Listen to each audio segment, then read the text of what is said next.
Hello, knowledge seekers. In this episode of 20-Minute Books, we will delve into the riveting exploration of communication presented in We Need to Talk by Celeste Headlee. We Need to Talk is a seminal guide that unpacks the art of conversation, a skill that is fundamental yet frequently neglected in our society. Through her insightful narratives and compelling evidence, Headlee illustrates how proficient conversations pave the way for enhanced relationships and a broader understanding of those around us. Moreover, the book encompasses practical strategies to refine your own conversational abilities, transforming the way we interact with each other. The author of We Need to Talk, Celeste Headlee, is no stranger to the realm of communication.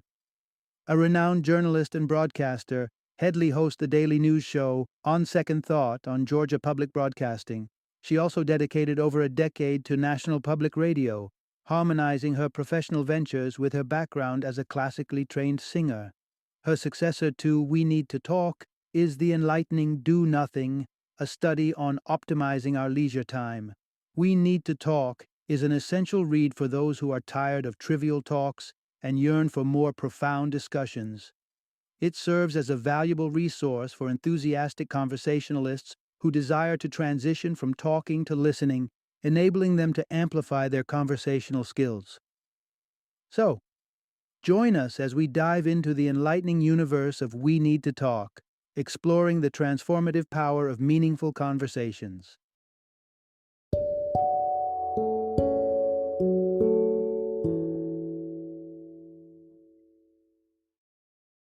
We Need to Talk: How to Have Conversations That Matter. Introduction: Unlock the secret to effective communication. Let's admit it, we are talkers. We engage in dialogues, monologues, and debates, often showering each other with a ceaseless wave of words. In this contemporary, technology-driven era, communication has become significantly more accessible. However, are we truly having meaningful exchanges? Surprisingly, the answer is often no. Even though modern tools allow us to maintain seamless connections, the quality of our conversations is plunging, as if we are gradually losing the art of genuinely engaging with others. Our empathy is waning. We are paying less attention to what others are saying. Yes, facilitating profound conversations can be tricky, but these nuggets of wisdom will reveal why striving for better dialogue is invaluable. Besides, you'll find insightful tips on how to cultivate authentic relationships through engaging conversations. During this journey, you'll uncover how to build a meaningful conversation with someone who appears vastly different from you, the contrasting impacts of shift response and support response, and the intriguing parallel between discussing oneself and intimacy. Part 1. Communication is the cornerstone of humanity, yet we're stumbling due to modern pitfalls. Picture a scenario where a human is standing shoulder to shoulder with a snow leopard or a Komodo dragon. It's intriguing to contemplate how we, devoid of physical agility or venomous bites, have emerged as the planet's leading species. The explanation lies, in no small part, within our remarkable ability to communicate. Our nuanced and detailed exchanges of words, combined with our capacity to attentively listen, have bestowed us with a tremendous evolutionary advantage. Yet this very fundamental trait seems to be faltering amidst the hustle and bustle of modern life. In our fast-paced, technologically driven existence, our ability to communicate effectively appears to be deteriorating. To emphasize the point, good communication is integral to our human nature, but contemporary living has lured us into adopting some detrimental habits. Historically, humans have relied on effective communication since time immemorial. Yet we are only just beginning to realize the financial implications of poor communication. According to a 2008 report, communication breakdowns could potentially drain as much as $37 billion annually from large U.S. and U.K. businesses. However, the repercussions extend beyond mere economics and are not restricted to business organizations. Research shows a significant societal effect. college students in 2010 were reportedly 40% less empathetic than their counterparts 3 decades earlier. One major culprit behind this empathy erosion is the rise of technology and social media. They promote fleeting, superficial connections at the expense of genuine empathy. In one experimental study, multiple pairs of strangers were placed in a room and asked to converse. In some rooms, an idle cell phone was deliberately left on a table. Even the passive presence of the mobile device had a negative impact on the interpersonal communication dynamics. Participants who had no cell phone in their vicinity reported experiencing enhanced trust and empathy, and consequently developed stronger relationships. So, what's the solution? We need to realize that simply putting away our phones is only the tip of the iceberg. We must begin to respect conversation as an art form and take it more seriously. If a conversation seems uninteresting, it's all too easy to impulsively blame the other party. Try resisting this instinct. Instead, step up and take ownership of molding the conversation into an engaging one. You'll be pleasantly surprised at the outcome. Part 2. Finding a common thread can light up even the toughest dialogues. Do challenging conversations intimidate you? You're not alone in feeling this way. However, even the most daunting dialogues have the potential to yield surprisingly positive outcomes. Consider the compelling story of Zernona Clayton, who was an active participant in the U.S. civil rights movement during the 1930s. Her professional journey led her to a city planning program in Atlanta, Georgia, where she worked with Calvin Craig, a man with deep-rooted affiliations to the Ku Klux Klan. Despite being aware of Craig's ties, Clayton chose to foster a professional rapport. Initially, their interaction was understandably strained. However, as time passed, their relationship softened, with Craig often visiting Clayton, enjoying the lively discussions they had. In a significant turn of events, Craig renounced the KKK in 1968, crediting his transformation to the connection he and Clayton had cultivated. The crux here is, seeking shared experiences can empower you to navigate even the toughest dialogues. Engaging in unbiased conversation is undeniably difficult. Yet, as illustrated by Clayton and Craig's unique bond, it's feasible to find commonalities, even with those harboring contrasting perspectives.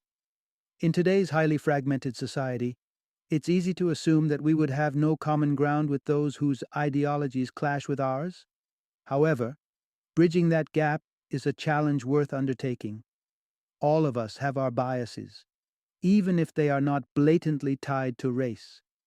Imagine a scenario where your child is having a sleepover at a friend's place. While chatting with the friend's parent, you discover alignment in your political views.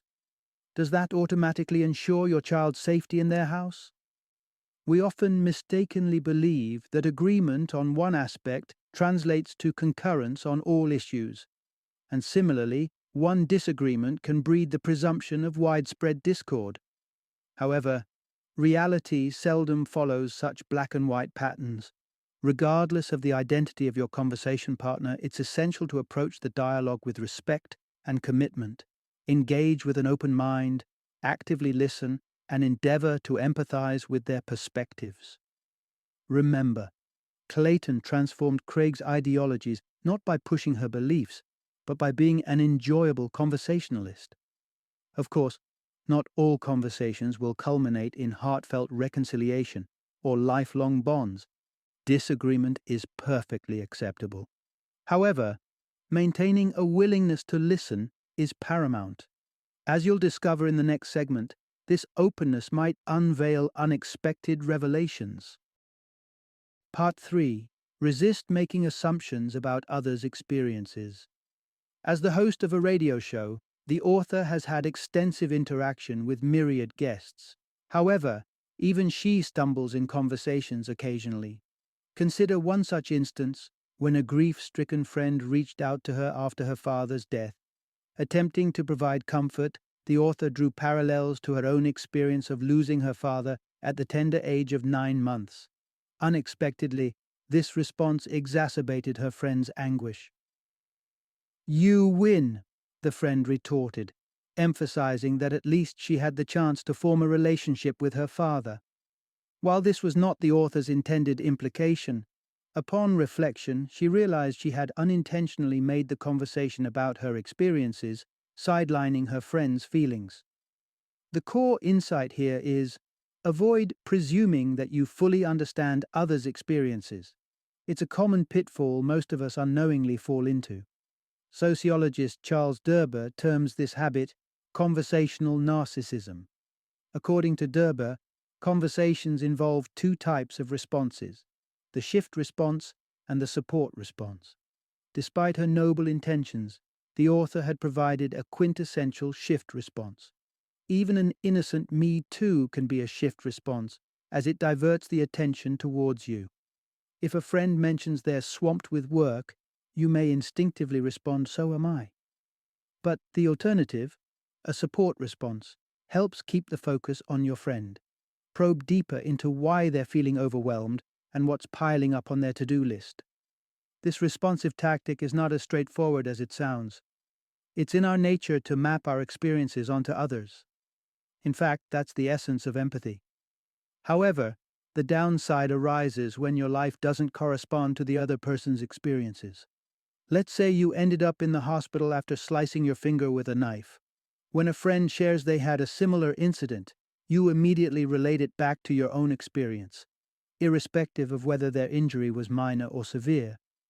When the topic is as profound as bereavement, this can lead to significant complications. It's perfectly okay to have a different knowledge base from others. Too often we pretend to comprehend subjects we're clueless about. Although admitting ignorance might seem uncomfortable, it often serves as a crucial stepping stone in establishing trust. Part 4. Unlock the power of conversations with open-ended questions and active listening. If you've ever wished to engage your friends or colleagues more deeply in conversation, the key lies not in posing complex inquiries, but in asking the simplest, most open-ended questions. Contrary to popular belief, asking a long, complicated question doesn't guarantee an equally elaborate answer. Rather, to prompt a comprehensive response, deploy one of 6 straightforward words: who, what, where, when, why, or how. These words transform your questions into open-ended inquiries, ruling out short yes or no responses and nudging the other person to articulate a more detailed answer. This technique, widely employed by journalists, is a potent tool for meaningful conversations for anyone and everyone. However, asking the right questions is just one part of the puzzle. The heart of the message here is getting people to open up necessitates asking open-ended questions, but the true magic unfolds when you listen intently to their responses.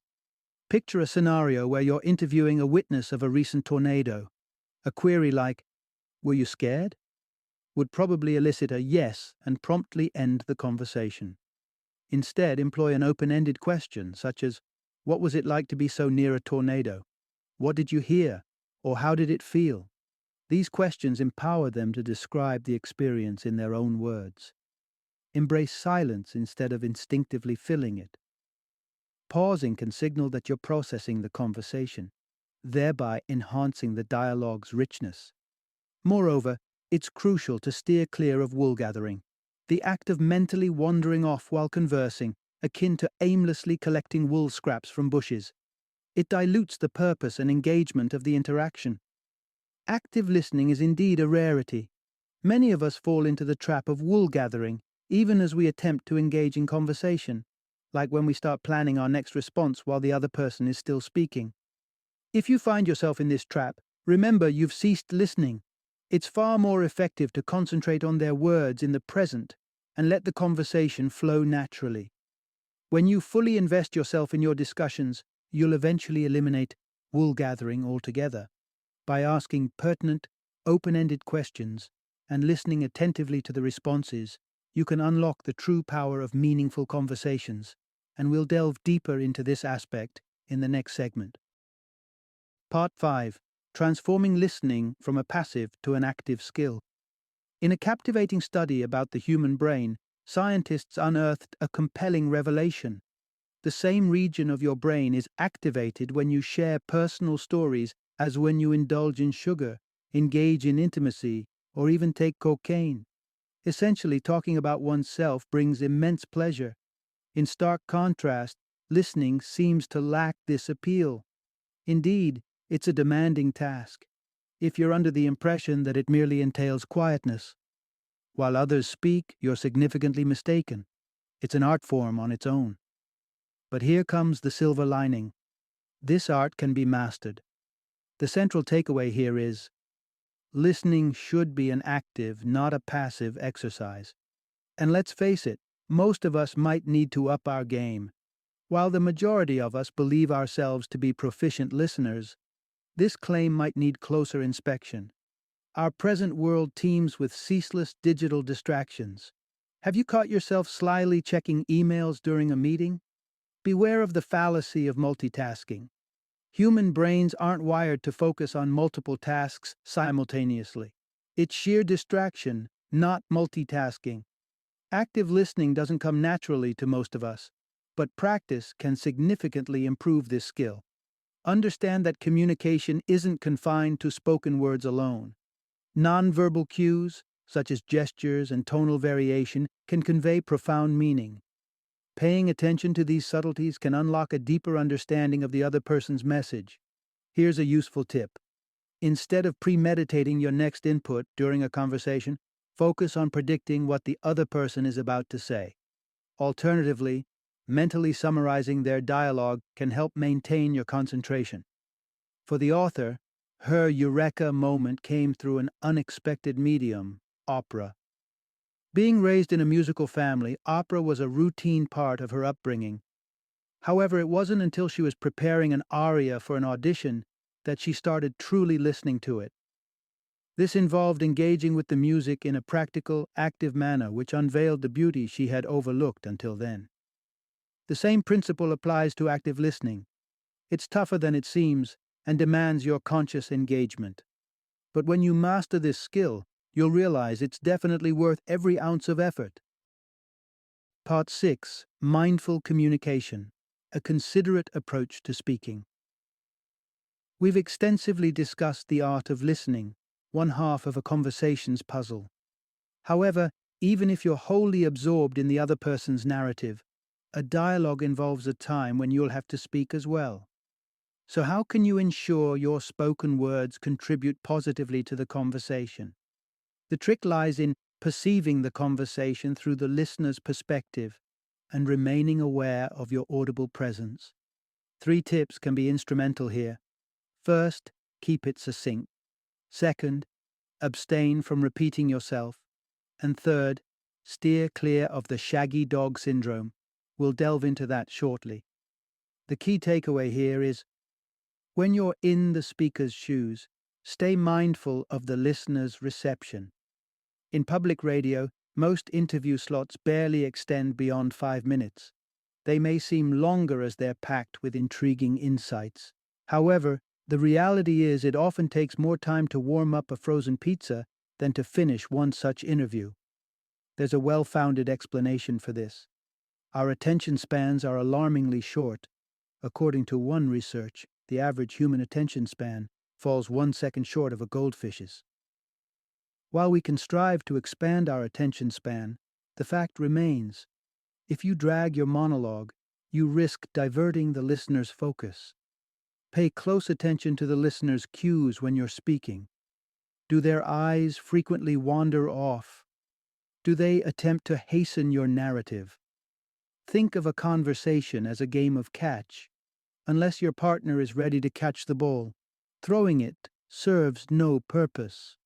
Similarly, avoid falling into the trap of believing that repetition cements a point in the listener's memory. Studies suggest that while repetition aids the speaker's recall, it doesn't necessarily do the same for the listener. Overemphasizing a point can eventually numb the listener's attention. Finally, dodge the shaggy dog narrative, a storytelling technique where minute details are excessively elaborated, causing the listener to lose track of the primary plot. One may be tempted to believe that comprehensive detailing helps in remembrance, but excess information can actually be distracting.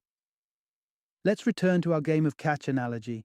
If you aim for your partner to catch a particular ball, would simultaneously throwing various balls at them help? Highly unlikely. In the flurry of catching them all, they might end up missing all. So, while speaking, remember to respect the listener's perspective, keep it concise, and avoid unnecessary repetition or overwhelming detail. This way, your words will not only be heard, but they'll be truly listened to. Part 7. A great conversation. The taxing but rewarding pursuit. Despite her profession as a radio host that necessitates conversing with people, the author doesn't find herself engaging in conversation round the clock.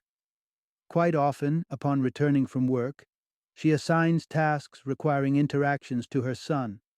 Is this an indication of her being unsociable? Quite the contrary. She's just aware of her boundaries. Engaging in truly fulfilling conversations demands effort.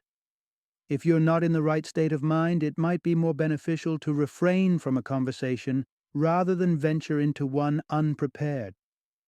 The key takeaway here is, crafting great conversations is no easy feat, but the dividends are advantageous for all parties involved. Not all conversations hold equal merit.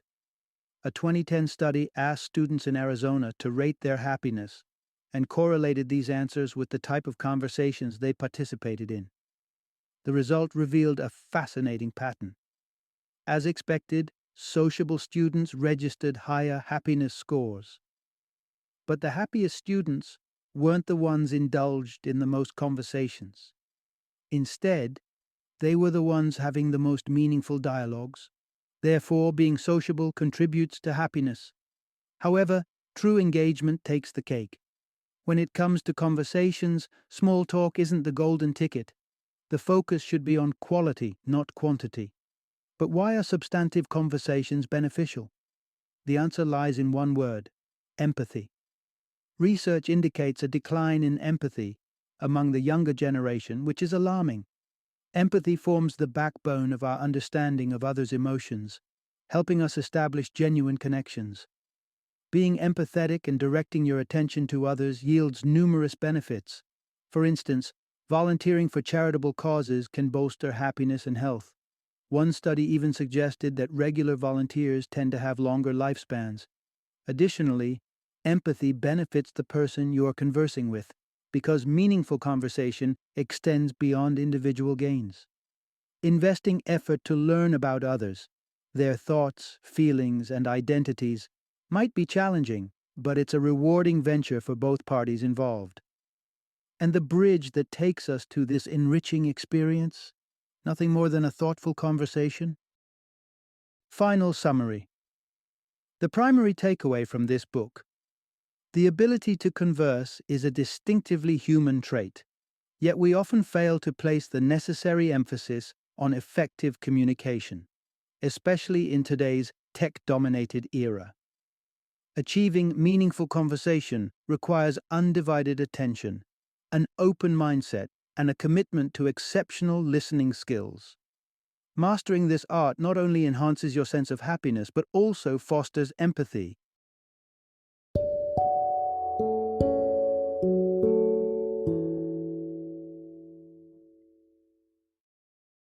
Thank you for joining me today on this journey of learning and discovery as we explored the insights of another thought-provoking book in our growing library of knowledge. If you've enjoyed our time together, please take a moment to follow our podcast, give us a 5-star rating, and share 20-minute books with other knowledge seekers. Your support truly means a lot. Don't forget to join me again in the next episode, where we will delve into another enriching book. Until then, happy reading and happy listening.